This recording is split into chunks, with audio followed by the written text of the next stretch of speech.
Hi, this is Ken.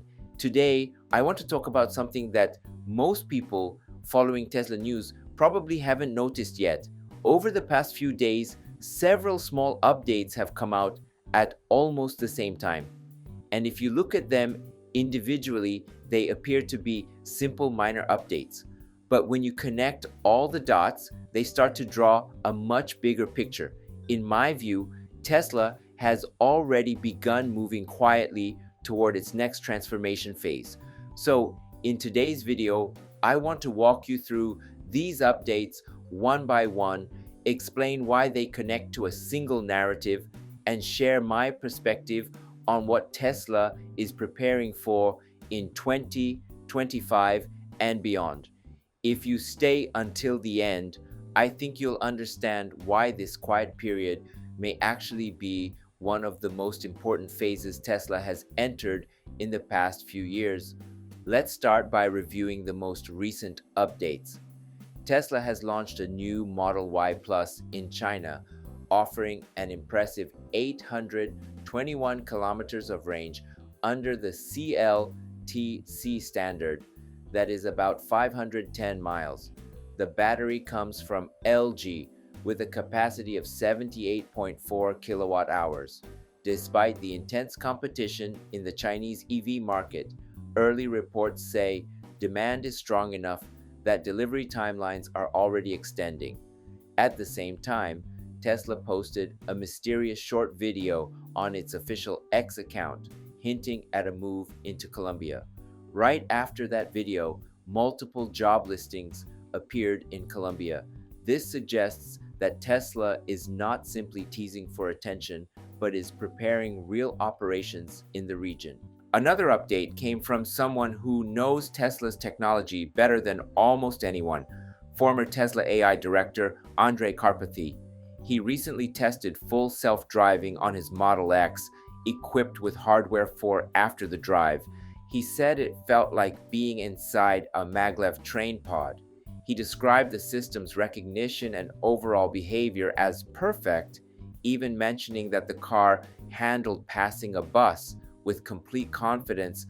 Karpathy is known for being extremely calm and analytical, so when he expresses genuine surprise, it usually means something substantial. Then we learned that Tesla is considering supporting Apple CarPlay. This is surprising because Tesla has refused smartphone projection systems for years. The company has insisted on building its own user interface and keeping full control over the in-car environment. But now, Tesla seems to be opening the door to collaboration with external ecosystems. Finally, Tesla's stock has recently dropped below $400, driven in part by selling pressure from retail investors. Tesla is a stock with an unusually high percentage of individual shareholders, and when the flow of big headlines suddenly slows down, selling tends to increase. At the same time, there was another piece of news about a Powerwall 2 recall, which added downward pressure.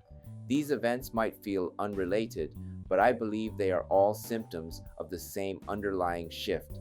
And that shift is what I want to break down now. So here is my conclusion. Tesla has entered what I call a quiet transformation phase. There are no flashy announcements or major product reveals at the moment, but behind the scenes, a lot of strategic groundwork is being laid.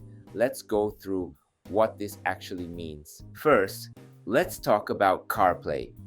Tesla's decision to consider CarPlay is not just a feature update. It marks a significant change in Tesla's approach to user experience. For years, Tesla has avoided CarPlay because adopting it would mean giving Apple partial control over the in-car interface. However, as Tesla moves into more mainstream markets and aims for larger adoption, this attitude is shifting. Many surveys show that more than 80% of car buyers consider CarPlay or Android Auto to be an important feature. And there is a meaningful number of buyers who say they are not choosing Tesla purely because it lacks CarPlay. So this move is not about ideology, It is a rational decision to expand the addressable market and reduce friction for potential buyers. Second, Tesla's move toward Colombia is not simply about selling cars. Whenever Tesla enters a new region, it usually brings energy products with it, such as Megapack and Powerwall. South America has unstable power grids in many areas, and demand for reliable energy storage solutions is extremely high. Tesla knows this, and the early job listings show the company is preparing for a broader market entry. This is not about placing one showroom, this is the start of a larger regional strategy. Third, let's talk about FSD Hardware 4. Karpathy's reaction is especially meaningful because he understands the architecture behind FSD better than almost anyone. His description of the driving experience suggests that Hardware 4 has reached a new level of consistency. When he said it felt like a maglev pod, what he meant was that every movement of the car felt intentional, predictable, and stable. This consistency is the key requirement for robotaxi operations. You can have high performance, but without consistent behavior, autonomy cannot scale. Karpathy's comments tell us that something important is happening on the software and hardware integration level. Fourth, let's look at the stock. The decrease below $400 may seem concerning, but historically, this pattern has repeated many times with Tesla. Whenever Tesla enters a preparation phase with fewer public announcements, retail investors become nervous and selling pressure increases. This pattern happened during the early Model 3 ramp, the FSD rewrite, the 4680 development period, and several other transitional moments. Right now, we are likely seeing the same cycle play out again. So the question is, what comes next? This is where I want to share my perspective. I believe Tesla is preparing for a convergence phase between 2025 and 2027. All of these small updates point in the same direction. Tesla is transitioning from being viewed primarily as an automaker to being recognized as a software, energy, and autonomy network. CarPlay consideration signals that Tesla is becoming more flexible and more willing to embrace external ecosystems. This opens the door to new software monetization opportunities, and it also increases the comfort level of users who are used to Apple's ecosystem. The Colombia teaser and the job listings point to a large-scale expansion of Tesla Energy. Over the long term, energy margins may surpass automotive margins, and the more megapacks Tesla installs around the world, the more stable and predictable its revenue will become. FSD Hardware 4's improvement tells us that Tesla is closing in on a truly robust autonomy platform. While regulation is still a hurdle, the technical foundation is becoming increasingly secure. And the new Model Y Plus in China shows Tesla's determination to stay competitive in the world's largest EV market. If Tesla succeeds there, it boosts the company's global footprint in a major way. So all of these updates, which may look like isolated events, are all pushing Tesla toward its next major transformation, and the market is not paying attention yet. That is why I call this period a quiet transformation phase. To wrap up, I want to ask you a few questions. Do you think adding CarPlay would make Tesla more appealing? Do you believe the Colombia move is primarily about vehicles, energy, or both? And when do you think FSD will become mainstream in actual social environments? Please let me know your thoughts in the comments. Finally, let's take a quick look at Tesla stock.